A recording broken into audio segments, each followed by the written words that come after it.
I don't know if Patton Kizzire is going to win this week. I'm sticking by him. He did not give me reason to fade him whatsoever, Peter, but I am rooting for him even more than I was before. What a good dude. Just talking about having Auburn this past weekend. We were both on him plus 24.5. That didn't work out. Talking about hitting a parlay a few weeks ago. Like I said during that interview, just regular guys who have better golf swings than the rest of us, but just a good dude who likes watching football, likes betting on games, having a little action, and is going to try to play well for us this week.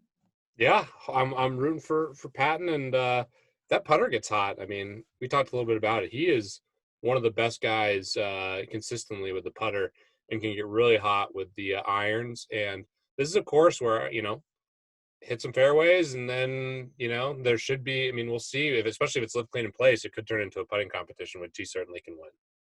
Yeah, and he thinks it's probably going to be, at least for the first few days, and looks like it might rain even more on the weekends. I thought it was interesting, Patton, there saying, I don't hit a whole lot of fairways. Like, well, go do it this week, though. I mean, especially with ball in hand, I mean, you want to hit the fairways if you're going to be able to lift, clean, and play. So hopefully Kizzire plays well. Let's get into some of our other plays for this week here. Look at the top of the board. Of course, we are looking at Justin Thomas right there at the top. I mean, this is sort of a do you or do you not this week. It's, whether it's DFS, whether it's betting, you're either on JT or you're off of him.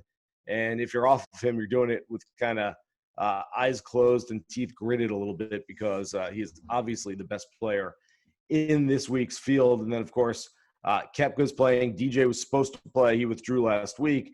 Tony Finau, Daniel Berger, Harris English has been fantastic lately. Abraham Answer is, I think, on the verge of his first career PGA Tour victory. Hovland, we mentioned earlier.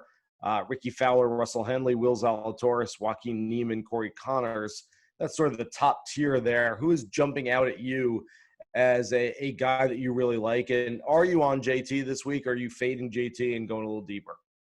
Well, I think JT and DFS is really hard to fade in spots where you're just looking at equity. I mean, he's plus 600 on BetMGM to win it. I mean, he's just a huge favorite. So you're getting a little more value on him in DFS, but he's going to come with high ownership.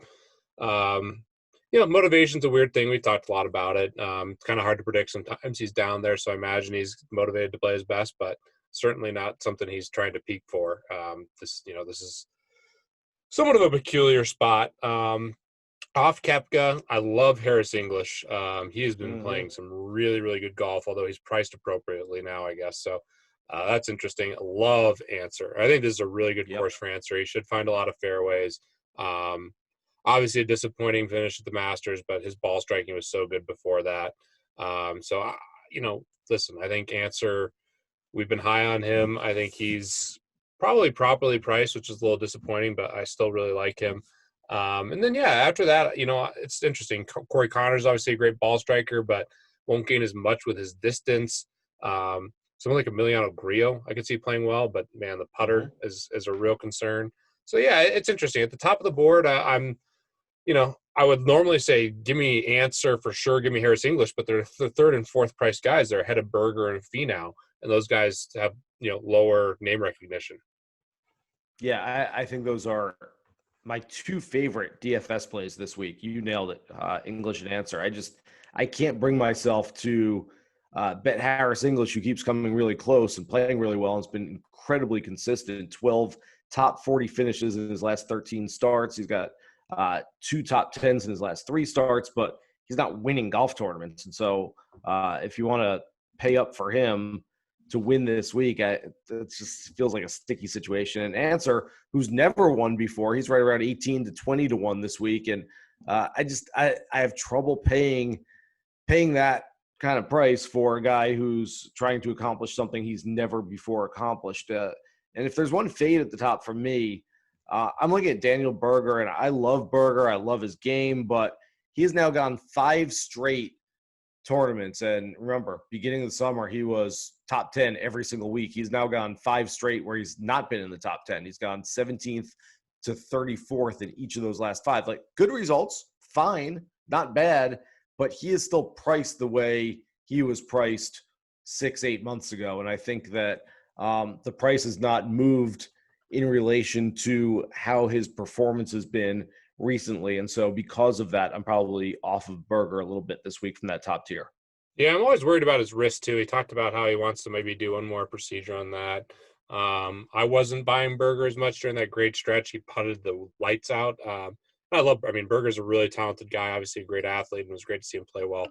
I'm not as high. I'd say I'm fading Koepka and I'm fading him. And we'll see. Maybe Koepka. I mean, I hope Koepka keeps turning it around because he can kind of, not that he's the full villain, but it's great with all these personalities and characters, and Koepka is certainly one of them. So hope he can kind of, the Masters form was good. He's starting to find that form again. Says he's starting to feel better, and a good performance here would be great. But I don't have him in like that same JT class. And JT's a big favorite, but he's still priced number 2 on the board, and I think I like a couple guys ahead of him. Looking at the mid tier, I have a feeling you and I are going to be on the same page with a few of these. Sebastian Munoz, just keep firing him. I actually love the fact that he missed the cut at the RSM the week after the Masters, sort of gets people off the scent maybe just a little bit, maybe keeps ownership levels a little bit lower than they might have been. Grillo, you mentioned already. I'm on him. I have him written up in my preview this week. Of course, our guy, Patton Kizzire, this week. You heard him talk about the vibes that he has. Feels really comfortable there. Adam Long could be an interesting play. I've seen some love for Adam Long out there. Harold Varner the third, at least for first-round leader. It's like if you're not betting Varner on a Thursday, you're probably doing it wrong at this point. Those are some of the guys sort of in that mid-tier, moving down a little bit. Doug Gim is a guy that I do like a little bit. That's probably about it from the mid-tier that's really sticking out. Anybody else in that range that you really like? Yeah, you hit on a couple guys that I meant. Obviously, I think Grillo makes a lot of sense. His ball striking is just absolutely elite right now. The one guy that I'm a little torn on that I need to just dig a little bit deeper is Ches Reavie. I do think this is going to be a really strong accuracy course. It's going to be amplified if it's lift clean in place. This guy is the epitome of a fairway finder, but current form not quite as good. But man, he is like in terms of course fit, especially with lift clean in place. He's someone that I'm looking at quite a bit. So, what are your thoughts on Ches? Yeah, he hasn't been as good off the tee usually lately. You put this golf course on the West Coast. Instead of being in Playa del Carmen in Mexico, you put this in LA or San Diego or somewhere out west. And Ches Reavie is a slam dunk play for me. I just don't like him outside of the West Coast that much. So at the end, he won at the Travelers, and so he's shown that he can do it elsewhere. Yeah, I like Ches, and Ches is a grinder too, and that's one thing you're going to get. There's going to be some players, and especially players of some acclaim, who are going to be playing first week of December, knowing they have a few weeks off after this, and maybe not quite motivated to go out there and play their best golf, whereas Ches seems like he's a guy who's pretty motivated no matter what the situation is every single week. He plays stress-free golf. He just hits fairways and greens. I mean, what a life, right? I mean, yeah. His putting is just, for not being long and not being able to putt, I mean, that's what you have to do to be able to compete, and that's really what he is. So I guess one other name that I'd throw in that kind of same mold would be Russell Knox. His game is starting to come around a little bit. So I think he's somewhat interesting. I believe he's 80-1 on BetMGM.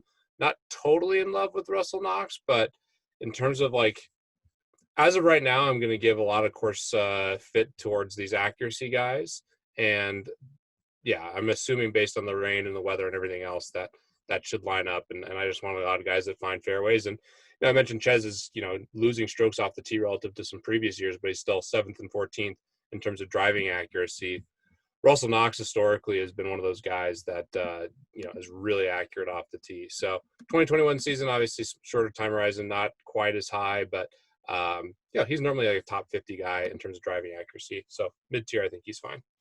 And he's played really well in this fall swing as well. So I don't mind that Knox play at all. A couple of lower price guys for me. Ollie Schneider-Jans.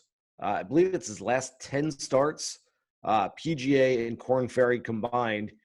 He has 5 missed cuts, but he also has 5 top 10s, or 4 top 10s and a 12th place finish, I guess. So he's been an all or nothing type of guy, but as long as you're getting that high ceiling and low floor, and you don't mind going for it, Ollie for a top 10 type bet, prop bet, I think is a really strong play. It's 14-1 right now to finish top 10. So I think that's a really strong play. And maybe not to win, but if you're spending low, if you're taking maybe JT this week or English and Answer, and you want to just kind of fit some lower price guy into the lineup, Rob Oppenheim at 6,300 on DraftKings this week. Good buddy of mine. Rob's really good dude and a really good player, and he's making cuts. He might not get you a W this week, but he's made 6 of his last 8 cuts. This is right up his alley, a shorter golf course where you have to be accurate, and I think he can play really well there this week. And like I said, if you're only spending 6,300, basically anything after making the cut is kind of gravy, isn't it, Pete? Yeah, for sure. I think that's a really sharp play. Where I'm struggling on there's some really long numbers on some of these guys who are definitely better than the number, but they're the bombers. So like, a Luke List is really long odds. Aaron Wise is kind of down there. A couple other guys like Keith Mitchell, who shows some high, he's been bad, but has high variance. Like Brendan Steele, who a friend of the pod, who's going to gain some with his distance. Those are the guys that I'm looking at a little bit, and I just need to dig a little bit more. I like the Schneider Jans call for sure. I think he's towards kind of the mid-tier more, but Denny McCarthy's another guy that I like this week too. Yeah.